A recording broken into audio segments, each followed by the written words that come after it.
ഖുർആനിൽ തന്നെ നമുക്ക് തുടങ്ങാം. അല്ലാഹു തൗഫീഖ് നൽകട്ടെ. നൂറ്റാണ്ടുകൾക്ക് മുമ്പ് മക്കയിലെ പ്രസിദ്ധമായ ലജ്നാൻ പർവ്വതത്തിന്റെ പ്രാന്തപ്രദേശത്തിലൂടെ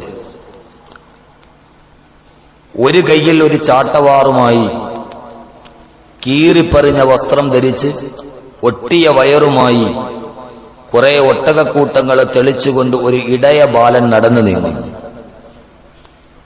ഈ രംഗം നാം മനസ്സിൽ ആവാഹിച്ചെടുക്കുന്നത് ഈ അടുത്ത കാലത്തൊന്നുമല്ല. 14 നൂറ്റാണ്ടുകൾക്ക് മുമ്പ്, ബിഫോർ 1400 years ago, ചിരപരിചിതമായ ലജ്നാൻ പർവ്വതത്തിന്റെ ചുവട്ടിലൂടെ മുമ്പിൽ നടന്നു പോകുന്ന ഒട്ടകക്കൂട്ടങ്ങളുടെ വയറു നോക്കി കൺപോളകളിലൂടെ കണ്ണുനീർത്തുള്ളികൾ തടം തല്ലി ആർത്തൊടുകുന്ന ഒരു ഇടയ ചെറുക്കൻ കീറിപ്പറിഞ്ഞ വസ്ത്രം ധരിച്ച് കയ്യിൽ ഒട്ടകത്തിനെ അടിക്കുന്ന ചാട്ടവാറും പിടിച്ച് നടന്നു പോകുന്ന ആ ഇടയ ചെറുക്കന്റെ മുഖത്ത് നോക്കിയാൽ അറിയാം അവന്റെ മനസ്സിൽ അവനെ എന്തൊക്കെയോ വല്ലാതെ പേടിപ്പിക്കുന്ന കുറെ ചിന്തകളുണ്ട്. പേടിച്ച് ഭയന്നു വിറച്ചവൻ വീട്ടിലോട്ട് മടങ്ങുന്നത് പോലെ ആ കുട്ടി നടന്നു പോവുകയാണ്. അവന്റെ മനസ്സിൽ മറ്റൊരു വലിയ ഭീതി. രാവിലെ തന്റെ പിതാവ് വയറ് നിറച്ചു കൊണ്ടുവരാൻ മേച്ചിൽപ്പുറങ്ങളിലേക്ക് കൂട്ടിക്കൊണ്ടുപോകാൻ തന്നുവിട്ട ഒട്ടകക്കൂട്ടത്തെ വൈകുന്നേരം തിരിച്ചു പോകുമ്പോൾ ഈ ഒട്ടകത്തിന്റെ വയറ് നിറഞ്ഞില്ല എന്നതിന്റെ പേരിൽ തന്റെ ക്രൂരനായ പിതാവ് ഈത്തപ്പന മരത്തിൽ കെട്ടിയിട്ട് ചാട്ടവാറുകൊണ്ട് തന്നെ അടിക്കുമല്ലോ എന്നോർത്ത് ഒട്ടിക്കിടക്കുന്ന ഒട്ടകത്തിന്റെ വയറ് നോക്കിയിട്ടാണ് ആ കുട്ടി കരയുന്നത്.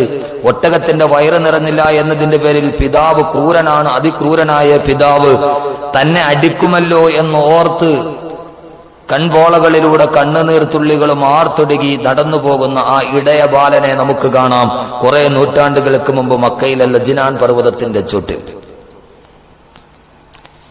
പിതാവിന്റെ ചാട്ടവാറടി ഏക്കാൻ കഴിയില്ല എന്ന് പറഞ്ഞു മനസ്സിൽ ചിന്തയോടെ നടന്നുപോയ ആ കീറിപ്പറിഞ്ഞ വസ്ത്രം ധരിച്ച ഇടയ ചെറുക്കനാണ് പിൽക്കാലത്ത് ലോക ചരിത്രത്തിൽ വ്യക്തിത്വത്തിന്റെ ധവളപ്രകാശം കൊണ്ട് ഒരു റൊമാന്റിക് ഭാവനയ്ക്ക് പോലും സങ്കല്പിക്കാൻ കഴിയാതെ ലോകം മുഴുവനും വിസ്മയത്തോടെ പേര് കേട്ടാൽ തലകുനിച്ചു പോയ ബഹുമാനപ്പെട്ട സയ്യിദുന ഖലീഫ സയ്യിദുന ഉമർ ബിൻ ഖത്താബ് റളിയല്ലാഹു തആല ലജ്നാൻ പർവ്വതത്തിന്റെ ചോട്ടിലൂടെ നടന്നുപോയ ഇടയ ബാലൻ നിന്ന് ലോകം മുഴുവനും ആഗ്രഹിച്ചു പോയ ഖലീഫയായി മാറിയ ഉമറിന്റെ ചരിത്രം ഒരു വലിയ ചരിത്രമാണ്. ഇസ്ലാമിക ചരിത്രത്തിൽ ഇത്രയേറെ സംഭവ ബഹുലമായ സ്തോഭജന്യമായ ഒരു കഥ മറ്റൊരു മനുഷ്യനും പറയാൻ കഴിയില്ല. ലജ്നാൻ പർവ്വതത്തിന്റെ ചോട്ടിലൂടെ നടന്നുപോയ ഇടയ ബാലൻ, ഒട്ടകത്തിന്റെ കടിഞ്ഞാണും പിടിച്ച് നടന്നുപോയ മനുഷ്യൻ, ലോകത്തിന്റെ കടിഞ്ഞാണ് പിടിച്ച കാട്ടറബയിൽ നിന്ന് ഖലീഫയിലോട്ടുള്ള വഴിദൂരം ഒരു വലിയ വഴിദൂരമാണ്. എങ്ങനെയായിരുന്നു ഇടയ ചെറുക്കൻ സഞ്ചരിച്ച് ലോകത്തിന്റെ ഏറ്റവും വലിയ നെറുകയിലെത്തി എന്ന് പറഞ്ഞാൽ എവിടം വരെ എത്തി എന്ന് ചോദിച്ചാൽ 1947 സ്വാതന്ത്ര്യാനന്തര ഭാരതത്തിൽ രാജ്യം രണ്ടായി വിഭജിക്കപ്പെട്ട് ഇന്ത്യയും പാകിസ്ഥാനുമായി രണ്ടായി മാറി ബോംബെയുടെയും ഡൽഹിയുടെയും നവക്കാലിയുടെയും അഭയാർത്ഥി ക്യാമ്പുകളിലൂടെ ആയിരക്കണക്കിന് മുസ്ലിമീങ്ങളുടെയും ഹിന്ദുക്കളുടെയും ശിരസറ്റ കബന്ധങ്ങൾ മുഴുവനും അടുക്കുചാലിലൂടെ ഒലിച്ചു നടന്നപ്പോ ലക്ഷക്കണക്കിന് ആളുകൾ വിഭജനാനന്തര ഭാരതത്തിൽ ഹിന്ദു മുസ്ലിം കലാപത്തിൽ കൊല ചെയ്യപ്പെട്ട് നവക്കാലിലെ അഭയാർത്ഥി ക്യാമ്പുകളിൽ ആയിരക്കണക്കിന് ആളുകൾ ആർത്തനാദത്തോടെ നിലവിളിക്കുമ്പോ നവക്കാലിയുടെ അഭയാർത്ഥി ക്യാമ്പിന്റെ മുന്നിൽ ഉപവാസമിരുന്നു കൊണ്ട് ചരിത്രത്തിലെ അർദ്ധനഗ്നനായ ഫക്കീർ എന്നറിയപ്പെടുന്ന മോഹൻദാസ് കരംചന്ദ് ഗാന്ധി, മഹാത്മാഗാന്ധി പരസ്പരം വെട്ടിമരിക്കുന്ന ഇന്ത്യ രാജ്യത്തിന്റെ മക്കളെ നോക്കിയിട്ട് ഇന്ത്യ രാജ്യത്തിൽ എന്നെങ്കിലും ഒരു സമാധാനം ഉണ്ടാകണമെങ്കിൽ ഇന്ത്യ രാജ്യം ഭരിക്കാൻ ഖലീഫ ഉമർ വന്നാൽ കൊള്ളാമായിരുന്നു എന്ന് ഞാൻ ആഗ്രഹിക്കുന്നു എന്ന് ഇന്ത്യയിലെ രാഷ്ട്രപിതാവ് പോലും പറയുന്ന അവസ്ഥയിലേക്ക് സയ്യിദുന ഉമർ ബിൻ ഖത്താബിന്റെ ജീവിതം ലോകം മുഴുവനും ആഗ്രഹിച്ചു പോകുമ്പോ നെപ്പോളിയൻ ബോണപ്പാർട്ട് പറഞ്ഞതുപോലെ എനിക്ക് രണ്ടാഗ്രഹമേ ഉള്ളൂ. ഒന്ന്, ലോകം മുഴുവനും പിടിച്ചടക്കണം. രണ്ടാമത്, പിടിച്ചടച്ച ലോകത്ത് ഉമറിനെ പോലെ ഒന്ന് ഭരിക്കണമെന്ന് ലോകത്തിലെ ഏറ്റവും വലിയ വീരനായി അറിയപ്പെടുന്ന സാക്ഷാൽ നെപ്പോളിയൻ ബോണപ്പാർട്ട് പോലും ആഗ്രഹിച്ചു പോയ ലോകത്തുള്ള സർവ്വ ഏകാധിപതികളും സർവാധിപതികളും സ്വച്ഛാധിപതികളും റോൾ മോഡലായി അംഗീകരിക്കുന്ന ആർക്കും മനസ്സിലാകാൻ കഴിയാത്ത ഒരു വലിയ സ്വഭാവ സംസ്കരണത്തിന്റെ ഉടമയായി ഈ ഇടയ ചെറുക്കൻ മാറി. എങ്ങനെയായിരുന്നു മാറിയത്? ഞാൻ എന്റെ വിഷയത്തിന് ആമുഖം പറയുകയാണ്. ഖത്താബിന്റെ മകൻ ഉമർ ലോകം മുഴുവനും എഴുതിത്തള്ളിയ ആ നാട്ടിലെ ഏറ്റവും വലിയ ആഭാസനായ ചെറുപ്പക്കാരൻ. മുസ്ലിം ആകുന്നതിന് മുമ്പ് ഉമറിന്റെ ചരിത്രം ഇങ്ങനെയാണ്. ഖത്താബിന്റെ മകൻ ഉമർ എന്ന് പറഞ്ഞാൽ മുസ്ലിം ആകുന്നതിനുള്ള ഉമറിന്റെ പേരാണ് ഖത്താബിന്റെ മകൻ ഉമർ. ആ നാട്ടിലെ ഏറ്റവും ആഭാസനായ ചെറുപ്പക്കാരൻ. സിരകളെ ലഹരി ഭരിക്കുന്ന രാത്രിയിൽ ഉക്കാല ചന്തയിൽ സുന്ദരികളായ പെൺകുട്ടികളുടെ കൈപിടിച്ചുകൊണ്ട് ആഭാസ നൃത്തം ചവിട്ടിയ അവിടുത്തെ ഏറ്റവും വലിയ നൊട്ടോറിയസ് ക്രിമിനൽ അതായിരുന്നു ഖത്താബിന്റെ മകൻ ഉമർ. നമ്മൾ എന്തിനാണ് പ്രസംഗിക്കുന്നത് എന്ന് ആദ്യം അറിയണമല്ലോ. ആദ്യം ലക്ഷ്യമറിയണം. ലക്ഷ്യം എടിഞ്ഞിട്ട് വേണം ബാക്കി കാര്യങ്ങളിലോട്ട് കടന്നു ചെല്ലാൻ. ആ ഉമർ എന്ന് പറയുന്ന ലോകത്തിലെ ഏറ്റവും വലിയ ആഭാസക്കാരൻ, മുസ്ലിം ആകുന്നതിനു മുമ്പ് ജനിച്ച 5 പെൺമക്കളെയും തന്റെ കൈകൾ കൊണ്ട് കുടിച്ചു മൂടിയ കാട്ടാളനായ ഉമർ. ആ ഉമർ വരുന്നത് കാണാൻ, ഉമറിന്റെ പേശികൾ കാണാൻ, ഉമറിന്റെ ആകാര സൗട്ടവം കാണാൻ, ഉമർ എന്ന് പറയുന്ന മക്കയിലെ ചെറുപ്പക്കാരനെ ഒരു നോക്ക് കാണാൻ, മക്ക നഗരത്തിലെ സുന്ദരികളായ പെൺകുട്ടികൾ പാതയുടെ വഴിയിൽ ഉമർ വരുന്നു എന്ന് കേട്ടാൽ ഉമറിന്റെ മസിലും ശരീരവും കാണാൻ പെൺകുട്ടികൾ റോഡിന്റെ സൈഡിൽ കാത്തു നിൽക്കുമായിരുന്നു എന്നാണ്. അത്രയും വലിയ സുന്ദരനായിരുന്നു ഉമർ. ഏറ്റവും നല്ല ബോഡി ബിൽഡറായിരുന്നു ഉമർ. മക്കയിലെ ഉമ്മമാർ കുട്ടികളെ തൊട്ടിലിട്ട് താരാട്ടുന്ന സമയത്ത്, ആ സമയത്ത് കുട്ടികളെങ്ങാനും ഉറക്കം വരാതെ പൊട്ടിക്കരഞ്ഞാൽ ദാ ഉമർ വരുന്നു എന്ന് പറഞ്ഞാൽ കരയുന്ന കുട്ടികൾ തൊട്ടിലിൽ കരച്ചിലടക്കിയിട്ട് മിണ്ടാതെ കിടക്കും. കൊച്ചു കുട്ടികൾക്ക് പോലും ഉമർ എന്ന് കേട്ടാൽ പേടിയായിരുന്നു. നാട് മുഴുവനും പേടിച്ചു പോയി ഉമർ. ഖത്താബിന്റെ മകൻ ഉമറിന്റെ കഥയാണിത്. എല്ലാം നഷ്ടപ്പെട്ട് നാട്ടുകാർ മുഴുവനും എഴുതി തള്ളിയ ആഭാസന്മാരുടെ നേതാവായി മാറി ഖത്താബിന്റെ മകൻ. ആ നാട്ടുകാർ മുഴുവനും പറഞ്ഞു ഇനി ഉമർ നന്നാവൂല. ഒരു നാട് മുഴുവൻ എഴുതി തള്ളി ഇനി ഇവനെ നന്നാവൂല എന്ന് പറഞ്ഞാൽ അവൻ ആരായിരിക്കും? ചരിത്രത്തിൽ കാണാം, ആദരവായ പ്രവാചകൻ നബി മുഹമ്മദ് മുസ്തഫ സല്ലല്ലാഹു അലൈഹി വസല്ലം ഹിജ്റ പോവുകയാണ്. ഉമറിന്റെ തൊട്ടയൽവാസി ഉമ്മു അബ്ദില്ല മുസ്ലിമാണ്. ഒരു ദിവസം രാവിലെ ഉമർ എഴുന്നേറ്റ് കണ്ണ് തിരുമ്മി നോക്കുമ്പോൾ തൊട്ടയൽവാസി ഉമ്മു അബ്ദില്ലയും അവരുടെ ഭർത്താവും ഉള്ള ഭാണ്ഡമൊക്കെ കെട്ടിപ്പെറുക്കി അവർ എവിടേക്കോ പോവുകയാണ്. ഉമർ ചിന്തിച്ചു, പാവങ്ങൾ മദീനയിലോട്ട് പലായനം ചെയ്താൽ അവരുടെ വീടും കൂടും ഇവിടെയാണ്, ഇവരെ ആരാണ് സഹായിക്കാനുണ്ടാവുക? ഇതിന്റെ എല്ലാം കാരണക്കാരനാ മുഹമ്മദ് സല്ലല്ലാഹു അലൈഹി വസല്ലമയാണ്. ഉമറിന് പ്രവാചകനോടുള്ള രോഷം മനസ്സിൽ നുരഞ്ഞു പൊന്തി. ആ സമയത്ത് ഉമ്മു അബ്ദില്ലയോട് ഉമർ ചോദിച്ചു, നിങ്ങൾ എവിടെ പോകുന്നു? ഉമ്മു അബ്ദില്ല എന്ന സ്ത്രീ പറഞ്ഞു, ഞങ്ങൾ മദീനയിലോട്ട് പോവുകയാണ് ഉമറെ, നീയും കൂട്ടരും ഞങ്ങളെ മക്കയിൽ താമസിക്കാൻ സമ്മതിക്കുന്നില്ലല്ലോ. അത് കേട്ടപ്പോ ഉമർ എന്ന് പറയുന്ന ആ നാട് മുഴുവനും എഴുതിത്തള്ളിയ രാത്രിയിൽ കുടിച്ച മദ്യത്തിന്റെ കെട്ടുവിട്ടുമാറാത്ത നാട്ടിലെ ആവാസക്കാരൻ ഖത്താബിന്റെ മകൻ ഉമർ ഇത് പറഞ്ഞപ്പോ ഉമ്മു അബ്ദില്ല എന്ന സ്ത്രീയോട് പറഞ്ഞുവത്രേ, ദൈവം നിങ്ങളെ അനുഗ്രഹിക്കട്ടെ. അത് കേട്ട ഉമ്മു അബ്ദില്ല എന്ന സ്ത്രീ അത്ഭുതപ്പെട്ടു നിന്നുപോയി. കാരണം ആദ്യമായിട്ട് ഉമറിന്റെ നാവിൽ നിന്ന് ഒരു നല്ല വാക്ക് ആ ജനത കേൾക്കുന്നതെന്നാണ്.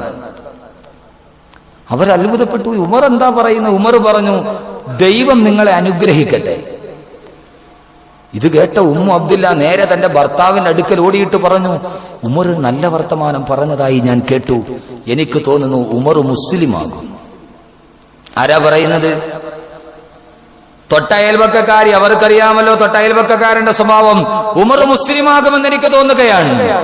ഖത്താബിന്റെ മകൻ ഉമറിന്റെ ഏറ്റവും തൊട്ടടുത്ത അയൽവക്കക്കാർ ഉമ്മു അബ്ദുല്ലയുടെ ഭർത്താവ് പറഞ്ഞ വാക്കുകൾ ചരിത്രത്തിൽ രേഖപ്പെടുത്തുന്നത് കാണാം. എന്താണ് ഈ പറയുന്നത്? ഉമർ മുസ്ലിമാകുവാനോ, ഖത്താബിന്റെ മകൻ ഉമർ മുസ്ലിമാകുവാനോ? ഖത്താബിന്റെ വീട്ടിൽ വളർത്തുന്ന കഴുത മുസ്ലിമായാലും ഖത്താബിന്റെ മകൻ ഉമർ മുസ്ലിമാവില്ല. ഖത്താബിന്റെ വീട്ടിൽ വളർത്തുന്ന ഖത്താബിന്റെ കഴുത മുസ്ലിമായാലും ലാ യസ്ലഹു വലദു ഖത്താബ് ഹത്താ യസ്ലഹ ഹിമാറു ഖത്താബ്. ലാ യസ്ലഹു വലദു ഖത്താബ് ഹത്താ യസ്ലഹു ഹിമാറു ഖത്താബ്. ഖത്താബിന്റെ കഴുത മുസ്ലിമായാലും ഖത്താബിന്റെ മകൻ മുസ്ലിമാവില്ല. നമ്മളൊരാളെ കുറിച്ച് പറയാൻ, അവന്റെ വീട്ടിൽ വളർത്തുന്ന പോത്ത് നന്നായാലും അവൻ നന്നാവില്ല എന്ന് നാട്ടുകാർ പറഞ്ഞ ആ നാട്ടുകാർ അവനെ എഴുതി തള്ളിയെന്നാണ് അതിന്റെ അർത്ഥം. അവൻ നന്നാവില്ല. അവർ അത്ഭുതത്തോടെ പറഞ്ഞു, ഉമർ പറഞ്ഞ വാക്കെന്താ? ദൈവം നിങ്ങളെ അനുഗ്രഹിക്കട്ടെ. അത്ഭുതമായി പോയി. ഇത്രയേറെ എഴുതി തള്ളിയ, ലോകം മുഴുവനും വിറപ്പിച്ച ഖത്താബിന്റെ മകൻ ഉമർ ഉക്കാല ചന്തയിൽ റോമയിലെയും പേർഷ്യന്മാരിലെയും മല്ലന്മാര് വന്ന് ഗുസ്തി യുദ്ധം നടത്തും.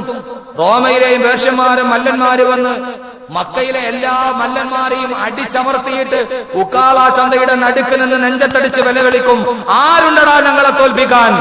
അഭിമാനത്തിന്റെ അപ്പോസ്തലന്മാരായ മക്ക ഖുറൈശികൾ തലകുനിച്ച് താഴോട്ടിരിക്കുമ്പോ ഗ്യാലറിയിൽ നിന്ന് ചാടി എഴുന്നേറ്റ് നെഞ്ചത്തടിച്ചിട്ട് ഞാനുണ്ടടാ നിങ്ങളോട് എതിരിടാൻ എന്ന് പറഞ്ഞ് മക്ക ഖുറൈശികളുടെ അഭിമാനം സംരക്ഷിക്കാൻ വേണ്ടി ഗ്യാലറിയിൽ നിന്ന് ചാടിയെഴുന്നേറ്റ ഖത്താബിന്റെ മകൻ ഉമർ. ആരുടെ മുമ്പിലും തലകുനിക്കാൻ കഴിയാത്ത ഖത്താബിന്റെ മകൻ ഉമർ. ഈ ഉമർ ആരായെന്നറിയുമോ? സിരകളെ ലഹരി ഭരിക്കുന്ന രാത്രിയിൽ ഉക്കാല ചന്തയിൽ നിശാ നർത്തകിമാരുടെ കയ്യിൽ പിടിച്ചുകൊണ്ട് തോളിൽ പിടിച്ചുകൊണ്ട് വല്ലാതെ നൃത്തം ചവിട്ടിയ ഈ ഖത്താബിന്റെ മകൻ ഉമറാണ്. ജാഹിലിയ കാലഘട്ടത്തിൽ 5 പെൺമക്കളെ ജീവനോടെ കുഴിച്ചു മൂടിയ ഈ ഖത്താബിന്റെ മകൻ ഉമറാണ് പിൽക്കാലത്ത് ഖലീഫയാകുമ്പോ പാതിരാത്രിയിൽ ഉമർ റളിയല്ലാഹു തആല അൻഹു നിശബ്ദമായ രാത്രിയിലൂടെ നടന്നു പോകുമ്പോ ഏതോ ഒരു കുടിൽ നിന്നൊരു വല്ലാത്ത കരച്ചിൽ കേൾക്കുന്നു. ഒരു കൊച്ചുകുട്ടിയുടെ കരച്ചിലാണ് കേൾക്കുന്നത്. ദേശപ്രച്ഛന്നനായി ഉമർ വന്നു നോക്കുമ്പോ ഉമ്മയുടെ മുലപ്പാല് കുടിക്കാൻ ഒരു കൊച്ചു പൈതൽ കരയുകയാണ്. ഉമർ ചോദിച്ചു, പത്രേ, എന്തിനാണ് ഈ കുഞ്ഞിന് മുലപ്പാല് കൊടുക്കാതെ നിങ്ങൾ മാറ്റിവെച്ചിരിക്കുന്നത്? മുമ്പിൽ നിൽക്കുന്നത് ഉമറാണെന്ന് തിരിച്ചറിയാൻ കഴിയാതെ ആ മാതാവ് പറഞ്ഞു, പത്രേ, ഞങ്ങളുടെ നാട് ഭരിക്കുന്നത് ഖലീഫ ഉമറാണ്. ഇന്നലെ ഉമറിന്റെ ഗവൺമെന്റ് ഒരു നിയമം നടപ്പാക്കി കഴിഞ്ഞു. മുലകുടി പ്രായം കഴിഞ്ഞവർക്ക് ഗവൺമെന്റിന്റെ സൗജന്യ റേഷൻ കൊടുക്കൂ. ഞങ്ങൾ പാവങ്ങളാണ്, ഞങ്ങൾക്ക് സൗജന്യ റേഷൻ കിട്ടിയാൽ എത്ര നാള് ഞങ്ങൾക്ക് ഭക്ഷണം കഴിക്കാമല്ലോ. എന്റെ കുഞ്ഞിന്റെ മുലപ്പാൽ കുടിമാറിയിട്ടില്ല, എന്നാലും അവന്റെ മുലകുടി ബലമായിട്ട് നിർത്താൻ ഞാൻ ശ്രമിക്കുമ്പോ ആ കുഞ്ഞു മുലപ്പാലിന് വേണ്ടി കരയുകയാണ്. നാളെ രാവിലെ ഉമറിന്റെ മുമ്പിൽ ഈ കുഞ്ഞിനെ ഹാജരാക്കിയാൽ അവന്റെ മുലകുടി പ്രായം കഴിഞ്ഞെന്ന് തെളിയിച്ചാൽ എനിക്ക് സൗജന്യമായ റേഷൻ കിട്ടുമല്ലോ എന്നോത്തിട്ട് എന്റെ കുഞ്ഞിന്റെ മുലകുടി ഞാൻ മാറ്റാൻ ശ്രമിക്കുമ്പോ എന്റെ കുഞ്ഞ് കരയുന്നതാണെന്ന് ആ മാതാവ് പറയുമ്പോ ഇത് കേട്ട ഉമർ വല്ലാതെ ഞെട്ടിപ്പോയി. തളരുന്ന മാനസത്തോടെ വിതറുന്ന ചുണ്ടുകളോട് ഉമർ നേരെ തിരിച്ചു വന്ന് മസ്ജിദുൻ നബവിയിൽ സുജൂദിൽ കിടന്ന് പൊട്ടിക്കരയാൻ തുടങ്ങി. കരഞ്ഞ് പാതിരാത്രി മണികളും മാറിക്കഴിയുമ്പോ സഹാബാക്കൾ വന്ന് സുബഹി നമസ്കാരത്തിന് ഇഖാമത്ത് കൊടുക്കുമ്പോ സുബഹി നമസ്കാരത്തിന് ഇമാമത്ത് നിന്നിട്ട് സൂറത്തുൽ ഫാത്തിഹ ഓതാൻ കഴിയാതെ ഉമർ പൊട്ടിക്കരഞ്ഞു പോയി അത്രേ. അവസാനം സലാം വീട്ടിയിട്ട് ഉമർ റളിയല്ലാഹു തആല പറയുകയാണ്, അല്ലാഹുവേ, ഇന്നലെ പാതിരാത്രിയിൽ ഉമറിന്റെ വികലമായ തീരുമാനം കാരണത്താൽ ഒരു പിഞ്ചു പൈതലിന്റെ കണ്ണുനീര് ഭൂമിയിൽ വീണുപോയി. തമ്പുരാനെ, അല്ലാഹുവേ, ആ നിരപരാധിയായ പിഞ്ചു പൈതലിന്റെ കണ്ണുനീര് വീണ കാരണത്താൽ ഈ ഉമറിനെ നാളെ നീ സ്വർഗത്തിൽ നിന്ന് പുറത്താക്കല്ലേ അല്ലാ എന്ന് പറയുന്ന അവസ്ഥയിലേക്ക് ഉമറിനെ മാറ്റിയ മാറ്റത്തിന്റെ പ്രേരക ചാലക ശക്തിയായി മാറിയതെന്താണ്? 5 പേരെ ജീവനോടെ കുഴിച്ചു മൂടിയവനാണ് രാത്രി നിന്ന് കരയുന്നത്. അല്ലാഹുവേ, ഒരു പിഞ്ചു കുഞ്ഞിന്റെ കണ്ണുനീര് വീണു എന്ന് പറഞ്ഞ് എന്നെ നീ സ്വർഗത്തിൽ നിന്ന് പുറത്താക്കുവോ? ഖത്താബിന്റെ മകൻ ഉമറിനുണ്ടായ മാറ്റമാണിത്. ഉക്കാല ചന്തയിൽ മല്ലന്മാരുടെ മുമ്പിൽ ഞാനുണ്ടടാ എന്ന് വല്ലാതെ അഹങ്കാരത്തോടെ നെഞ്ചത്തടിച്ചു പറഞ്ഞ ഉമർ അവസാന ഖലീഫയായി കഴിയുമ്പോൾ വാദിയും പ്രതിയും ഉമർ റളിയല്ലാഹു തആല അൻഹുവിന്റെ മുമ്പിലെത്തി. ന്യായാധിപന്റെ തലപ്പാവും തലയിൽ വെച്ചുകൊണ്ട് വാദിയോടും പ്രതിയോടും നീതി വിസ്താരം നടത്തി. അവസാനം ആകാംക്ഷയോടെ ആശയോടെ വാദി വെളിയിലോട്ടിറങ്ങി. ശിക്ഷയും വാങ്ങിച്ചുകൊണ്ട് പ്രതിയും വെളിയിലോട്ടിറങ്ങി. പ്രതിയും വാദിയും തന്റെ മുമ്പിൽ വിനീത വിധേയരെ പോലെ നിന്ന വാദിയും പ്രതിയും തന്റെ കൊട്ടാരത്തിന്റെ പടുവാതിൽ വെളിയിലോട്ടിറങ്ങി കഴിയുമ്പോ അതേപോലെ ന്യായാധിപന്റെ തലപ്പാവ് വെച്ചിരുന്ന ഉമർ റളിയല്ലാഹു തആല അൻഹു തന്റെ റൂമിന്റെ ഉള്ളിലോട്ട് കടന്നു ചെന്ന്, പ്രൈവറ്റ് റൂമിന്റെ ഉള്ളിലോട്ട് കടന്നു ചെന്ന് ആ സമയത്ത് പാതിരാ സമയത്ത് എല്ലാവരും വെളിയിലോട്ട് ഇറങ്ങി കഴിയുമ്പോ പ്രൈവറ്റിന്റെ റൂമിന്റെ ഉള്ളിൽ കയറി വാതിലടച്ച് ജനാലകളെല്ലാം കുട്ടിയിട്ട് ആ സമയത്ത് ഉമർ റളിയല്ലാഹു തആല അൻഹു തന്നെ നെഞ്ചിലോട്ട് വിരൽ ചൂണ്ടുകയാ. എടാ ഖത്താബിന്റെ മകൻ ഉമറേ, എടാ ഖത്താബിന്റെ മകൻ ഉമറേ. ഉമർ സ്വന്തം നെഞ്ചിന് നേരെ, സ്വന്തം സ്വത്വത്തിന് നേരെ വിരൽ ചൂണ്ടുകയാണ്. നമ്മൾ മറ്റുള്ളവരുടെ നേരെ വിരൽ ചൂണ്ടുന്നവരാണ്. ആദ്യം നാം നമുക്ക് നേരെ വിരൽ ചൂണ്ടണം. ഉമർ ഒരു വിചാരണ നടത്തുകയാണ്, ആരും കാണാതെ പ്രൈവറ്റ് റൂമിൽ.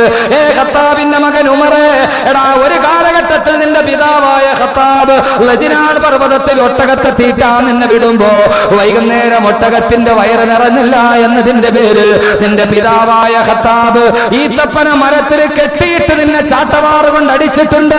അതിൽ നിന്ന് അല്ലാഹു നിന്നെ കൈപിടിച്ചുയർത്തി. ഇന്ന് നിന്റെ മുമ്പിൽ വാദിയും പ്രതിയും വന്ന് വിനീത വിധേയരെ പോലെ നിന്റെ മുമ്പിൽ നമ്മൾ ശിരസ്കരായി നിൽക്കുമ്പോ നീ വലിയ ന്യായാധിപനായി മാറുമ്പോ ഖത്താബിന്റെ മകൻ ഉമറേ, നിന്റെ മനസ്സിൽ അഹങ്കാരം വേണ്ട.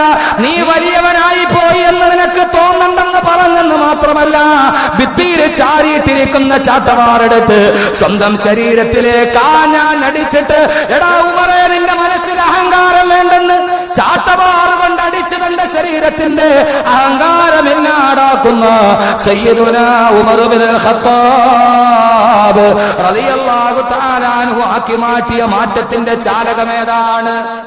ഉക്കാള ചന്തയിൽ നെഞ്ചു വിരിച്ചു നിന്ന ആള് പറയാൻ രാത്രിയിൽ ആരും അറിയാതെ വാതിലും ജനലും ഒക്കെ കുട്ടിയിട്ടിട്ട് ചാട്ടവാറെടുത്തിട്ട് ശരീരത്തിൽ അടിക്കുകയാ. ഉമറേ, നിന്റെ മനസ്സിൽ അഹങ്കാരം വേണ്ട. ഉമറേ, നിന്റെ മനസ്സിൽ അഹങ്കാരം വേണ്ട. ഇതേ ഉമർ വൈകുന്നേരമാകുമ്പോൾ സുന്ദരികളായ തരുണിമണികൾ മുഴുവനും ഒരു നേരം കാണാൻ വേണ്ടി കാത്തിരുന്ന ഇതേ വലിയ ശരീര സമ്പുഷ്ടി ഉണ്ടായിരുന്ന ഖത്താബിന്റെ മകൻ ഉമർ അവസാന സുബഹി നമസ്കാരത്തിന് പള്ളിയിലോട്ട് പോകുമ്പോ അബൂ ലുഅ്ലുആന്റെ കുത്തേറ്റിട്ട് കുടൽമാല മുഴുവനും വെളിയിലോട്ട് ചാടി. ആ മുറിവിന്റെ ആഴത്തെക്കുറിച്ച് ഹദീസിൽ കാണാം. ഒരു ഗ്ലാസ് വെള്ളം വായിലൂടെ കുടിച്ചാൽ ആ വെള്ളം മുഴുവനും വയറ്റിൽ കിടക്കുന്ന മുറിപ്പാടിലൂടെ വെളിയിലോട്ട് പോകുന്ന രീതിയിൽ കുടൽമാലകൾ മുഴുവനും വെളിയിലോട്ട് ചാടി ബോധം നഷ്ടപ്പെട്ടുകൊണ്ട് കിടക്കുന്ന സമയത്ത് അവസാന ശരീരം മുഴുവനും രക്തത്തെ അളങ്കെട്ടി കിടക്കുകയാണ്. കുടൽമാലകൾ വെളിയിലോട്ട് ചിതറിക്കിടക്കുകയാണ്. ആ സമയത്ത് ബോധം വീഴുമ്പോ തന്റെ മകനായ അബ്ദുല്ലാഹ് ഇബ്നു ഉമറിന്റെ മടിയിൽ തലവെച്ച് കിടക്കുകയാണ്. മോനെ ഇബ്നു ഉമറേ, മോനെ ഇബ്നു ഉമറേ, ഉപ്പാന്റെ തലയെടുത്തിട്ട് നീ മണ്ണിലോട്ട് ചേർത്ത് വെക്ക്. മണ്ണിൽ തലവെച്ച് നിസ്സാരക്കാരനായി ഈ ഖത്താബിന്റെ മകൻ ഉമർ മരിച്ചു പോകട്ടെ എന്ന് പറഞ്ഞ് മടിയിൽ നിന്ന് തലയെടുത്ത് മണ്ണിലോട്ട് ചേർത്ത് വെച്ച് ആ മണ്ണിലേക്ക് തലവെച്ചിട്ട് ഉമർ നിസ്സാരക്കാരനായി മരിക്കട്ടെ എന്ന് പറഞ്ഞ ബഹുമാനപ്പെട്ട സയ്യിദുനാ ഉമർ ഇബ്നുൽ ഖത്താബ് റളിയല്ലാഹു തആല അൻഹു അല്ലാഹുവിന്റെ വിശുദ്ധനായ മനുഷ്യനായി മാറിയത് എന്റെ സദസ്സിന്റെ ആമുഖമായിട്ട് ഞാൻ ഓർമ്മിപ്പിക്കുകയാണ്. എങ്ങനെയാണ് ഈ മനുഷ്യൻ മാറിപ്പോയത്? ഈ കാട്ടാളൻ എങ്ങനെയാണ് ഖലീഫയായി മാറിയത്? നമുക്കെല്ലാവർക്കും അറിയാം. ഉമറിന്റെ മനസ്സിന്റെ മാറ്റം ഒരൊറ്റ മാറ്റമായിരുന്നു. ഖുർആനിന്റെ ഒരായത്ത് കേട്ടപ്പോ, ഒരു സൂറത്ത് കേട്ടപ്പോ. നമുക്കെല്ലാവർക്കും അറിയാവുന്നതല്ലേ, ഖുർആൻ കേട്ടാൽ മനസ്സ് മാറണം. ഉമറിന്റെ മനസ്സ് മാറി. നമുക്കറിയാം, അള്ളാന്റെ റസൂലിനെ കൊല്ലാൻ ഊരിപ്പിടിച്ച വാളുമായിട്ട് പോവുകയാണ്. അള്ളാഹുവിന്റെ പ്രവാചകന്റെ വെളിച്ചം ഊതിക്കെടുത്താൻ ഊരിപ്പിടിച്ച വാളുമായി പായുകയാണ്. പായുന്ന സമയത്താണ് വെടിയിൽ വെച്ചൊരാളെ കാണുക. എവിടോട്ടാണ് ഉമറേ? ചെകുത്താന്റെ കണ്ണുകളുമായി ഉമറൊന്ന് മുസ്ലിമായിട്ടില്ല. കുതിരപ്പുറത്ത് പായുകയാണ്. മിന്നൽ പിണര് പോലെ വാള് കയ്യിൽ കിടന്ന് തിളങ്ങുകയാണ്. എവിടേക്കാണ് ഉമറേ? ഞാനിന്ന് മുഹമ്മദിന്റെ തലയെടുക്കാൻ പോവുകയാണ്. മുഹമ്മദിനെ കൊന്നിട്ട് ഞാൻ തിരിച്ചു വരൂ എന്ന് പറഞ്ഞ് ഊരിപ്പിടിച്ച വാളുമായി പായുകയാണ്. അയാൾ പറഞ്ഞു, ഉമറിന്റെ മുഹമ്മദിന്റെ തല കൊയ്യുന്നതിന് മുമ്പ് നിന്റെ സഹോദരി ഫാത്തിമ മുസ്ലിമായിട്ടുണ്ട്. അതുകൊണ്ട് നിന്റെ സഹോദരിയുടെ തലയാദ്യം കൊയ്യെടുക്കുക. ഉമറിന്റെ മനസ്സ് വിറച്ചു, ഉമറിന്റെ ചുണ്ടുകൾ വിറച്ചു. എന്റെ സഹോദരി നമ്മുടെ മതത്തെ തള്ളിപ്പറഞ്ഞ് മുഹമ്മദിന്റെ മതത്തിലോട്ട് കടന്നുപോയോ? ബഹുമാനപ്പെട്ട അള്ളാന്റെ റസൂലിന്റെ അടുക്കലോട്ട് വന്ന ഉമർ കുതിരയെ തിരിച്ചു. നേരെ പോവുകയാണ് സഹോദരി ഫാത്തിമയുടെ വീട്ട്. അള്ളാന്റെ വെളിച്ചം ഊതിക്കെടുത്താനുള്ള ദൃഢപ്രതിജ്ഞയും പിടിച്ച് ഊരിപ്പിടിച്ച വാളുമായി കടന്നു ചെന്ന ഉമർ പ്രിയപ്പെട്ട സഹോദരിയുടെ വീടിന് മുമ്പിലെത്തി. പെട്ടെന്നതാ കുടിൽ നിന്നൊരു ശബ്ദം കേൾക്കുന്നു. സഹോദരി ഫാത്തിമ ഖുർആൻ ഓതുകയാണ്. സഹോദരി ഫാത്തിമ ഖുർആൻ ഓതുകയാണ്. അറിയാതെ ഉമറിന്റെ ചെവികളിലേക്ക് ആ നാദം വന്ന് പതിച്ചുപോയി. ബിസ്മില്ലാഹിർ റഹ്മാനിർ റഹീം. ത്വാഹ മാ അൻസൽനാ അലൈക്കൽ ഖുർആന ലിതശ്ഖാ ഇല്ലാ തദ്കിറതൻ ലിമൻ യഖ്ശാ തൻസീലൻ മിമ്മൻ ഖലഖൽ അർള വസ്സമാവാതിൽ ഉലാ. കാട്ടാളന്റെ ശ്രവണേന്ദ്രിയങ്ങളിലേക്ക് എങ്ങനെയോ ഖുർആന്റെ ആയത്ത് വന്ന് കേട്ടു. ത്വാഹ ത്വാഹ മാ അൻസൽനാ അലൈക്കൽ ഖുർആന ലിതശ്ഖാ. ഈ നാദം കേൾക്കേണ്ട താമസം ചവിട്ടിപ്പൊളിച്ച വാതിലിന്റെ മുമ്പിൽ ഉമർ ഇതികർത്തവ്യാമൂടനെ പോലെ നിന്നു. തന്റെ സഹോദരന്റെ പൈശാചിക ഭാവം കണ്ട ഫാത്തിമ പേടിച്ചു വിറച്ചു. കയ്യിലിരിക്കുന്ന ഖുർആൻ അടച്ചു. ഉമർ ചോദിച്ചു, ഫാത്തിമ നീ എന്താണ് ഓതിയത്? ഞാൻ ഖുർആനാണ് പാരായണം ചെയ്തത്. കാട്ടറബി ചോദിക്കുകയാണ്, ഫാത്തിമ ഒന്നുകൂടി ഒന്ന് പാരായണം ചെയ്യുമോ? കൊല്ലാൻ വന്നവൻ ചോദിക്കുന്നു, ഒന്നുകൂടി ഞാനതൊന്ന് കേട്ടുകൊള്ളട്ടെയോ? ഫാത്തിമ അതൊന്നുകൂടി ഒന്ന് പാരായണം ചെയ്യുമോ? ഫാത്തിമ പറഞ്ഞു, ഇല്ല ഉമറേ, നീ അശുദ്ധിയാണ്, നിനക്ക് ശുദ്ധിയില്ല, ഇത് ശുദ്ധിയില്ലാത്തവന് കേൾക്കാനുള്ളതല്ല. ലാ യമസ്സുഹു ഇല്ലൽ മുത്തഹ്ഹറൂൻ, ശുദ്ധിയില്ലാത്തവന് ഇത് കേൾക്കാൻ പാടില്ല. ഉമർ കൊച്ചുകുട്ടിയെ പോലെ പോയി വദു ചെയ്തു. ഉമർ ശരീരം കഴുകി വൃത്തിയാക്കി ഒരു പൂച്ചക്കുട്ടിയെ പോലെ തന്റെ സഹോദരിയുടെ മുമ്പിൽ ചമ്രം പടിഞ്ഞിരുന്നു. കാതുകൾ കുറിപ്പിച്ചു. ചരിത്രം പിറക്കാൻ പോവുകയാണ്. പുതുയുഗത്തിന്റെ ചന്ദ്രോദയം കാണുകയാണ്. ഉമർ പറഞ്ഞു, ഫാത്തിമ ഒന്നുകൂടി ഓതുമോ? ഫാത്തിമ ഓതാൻ തുടങ്ങി.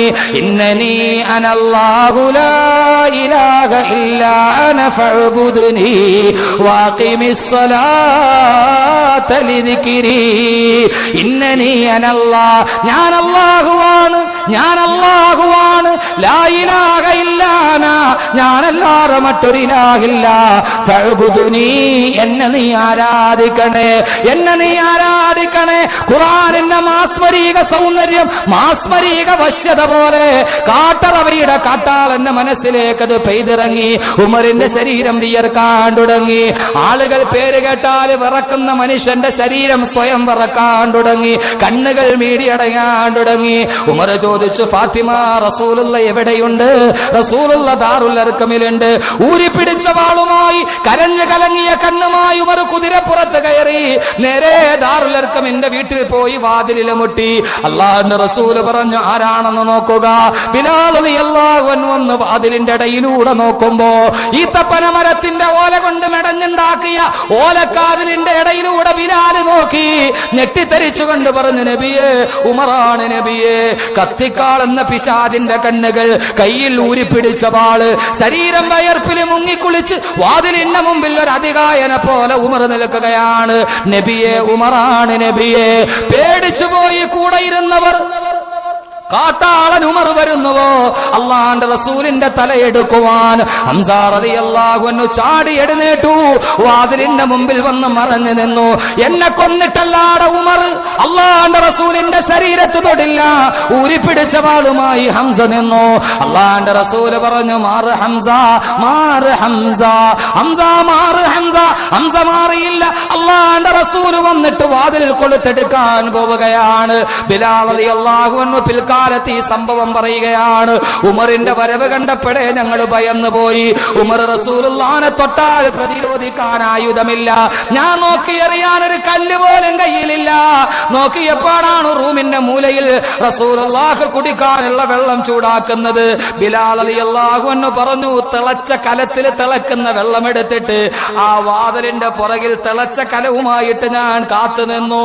ഉമറങ്ങാനും റസൂലുള്ളാഹിനെ തൊട്ടാൽ ഈ തിളച്ച വെള്ളം മുഖത്തെ കൊടിക്കണമെന്ന് കരുതി തിളച്ച വെള്ളം നിറച്ച ചൂടുവെള്ളവുമായിട്ട് ഞാൻ കാത്തു നിന്നു. വാതിൽ തുറക്കപ്പെട്ടു. ചെകുത്താന്റെ കണ്ണുകളുമായി ഉമർ അല്ലാഹുവിന്റെ റസൂലിന്റെ മുമ്പിലെത്തി. രണ്ട് കണ്ണുകൾ ഏറ്റുമുട്ടി. റിസാലത്തിന്റെ കണ്ണുകളും പൈശാചികതയുടെ കണ്ണുകളും തമ്മിൽ ഏറ്റുമുട്ടി. അല്ലാഹുവിന്റെ റസൂലിന്റെ മുമ്പിൽ നിന്നുകൊണ്ട് വിതുമ്പി കരഞ്ഞുകൊണ്ട് ഉമർ പറഞ്ഞു, അശ്ഹദു അല്ലാ ഇലാഹ ഇല്ലല്ലാഹ് വ അശ്ഹദു അന്ന മുഹമ്മദർ റസൂലുള്ളാഹ്. കാട്ടാളൻ ഖലീഫയായി മാറിയ ലോകത്തിന്റെ അപൂർവമായ ചരിത്രമാണ് ബഹുമാനപ്പെട്ട സയ്യിദുനാ ഉമർ ഇബ്നുൽ ഖത്താബ് റളിയല്ലാഹു തആല അൻഹു. ഒരൊറ്റ ആയത്ത് കേട്ടപ്പോ നാട് മുഴുവനും എഴുതിത്തള്ളിയ മനുഷ്യൻ മാറി.